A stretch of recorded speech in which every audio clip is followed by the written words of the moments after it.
Imagine standing at the edge of a dark, bottomless lake. You stare into the water, but you can't see the bottom. Just endless black. Your chest tightens. Your body tells you to back away. That overwhelming sensation, that's bathophobia. The fear of deep water, or deep, vast spaces where the bottom is hidden and unknown. This fear can be triggered by oceans, lakes, deep swimming pools, or even images of underwater scenes. For people with bathophobia, the idea of deep, endless space beneath them causes intense anxiety. Even standing on a boat or looking at photos of the ocean floor can cause a spike in panic. The symptoms are very real. People with bathophobia may feel dizzy, short of breath, shaky, or even nauseous. Their heart races. Some experience full-blown panic attacks when confronted with deep water, even if it's completely safe. But why does this fear run so deep? In many cases, bathophobia stems from childhood experiences, maybe nearly drowning or feeling lost or helpless in water. But sometimes, it comes from something less obvious. The fear might not be about water itself, but about what lies beneath. The unknown. The darkness.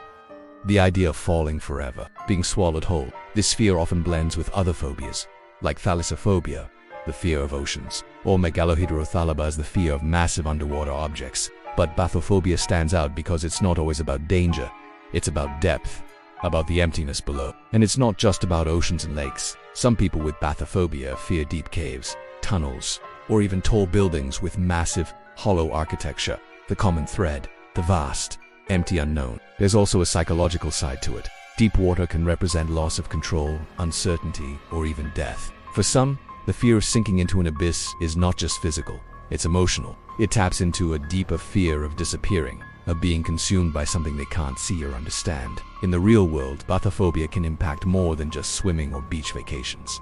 People might avoid boat trips, flying over oceans, scuba diving videos, or even planetarium shows depicting the vastness of space, because the fear isn't always rational. It's about scale, about depth, about the unknown. One person shared that they had to turn off nature documentaries whenever the camera panned below the ocean's surface. Another said they couldn't swim in deep pools, even though they knew they could float, because the empty space beneath them felt like it was pulling them down. So how can bathophobia be managed? For some, gradual exposure can help. That means slowly facing the fear in safe ways, like looking at photos of deep water, then watching videos, and eventually visiting a calm, controlled body of water. Mindfulness and breathing techniques can also help reduce panic when the fear strikes. Therapy, especially cognitive behavioral therapy, has proven effective for many people. It helps reframe the fear and challenge the thoughts that make deep water feel so threatening. Some also find comfort in learning about the ocean, understanding how it works, and seeing it as something beautiful, not terrifying. Still, for many, bathophobia is not just about being afraid. It's about something primal, a deep, instinctive response to the unknown, to the fear of falling, sinking, or vanishing into something beyond reach. If you feel this fear, you're not alone. Bathophobia is more common than you might think, and like all fears, it can be understood, managed, and even overcome. This is bathophobia, the fear of deep spaces, the fear of what lies beneath. Follow for more phobia breakdowns. If you dare,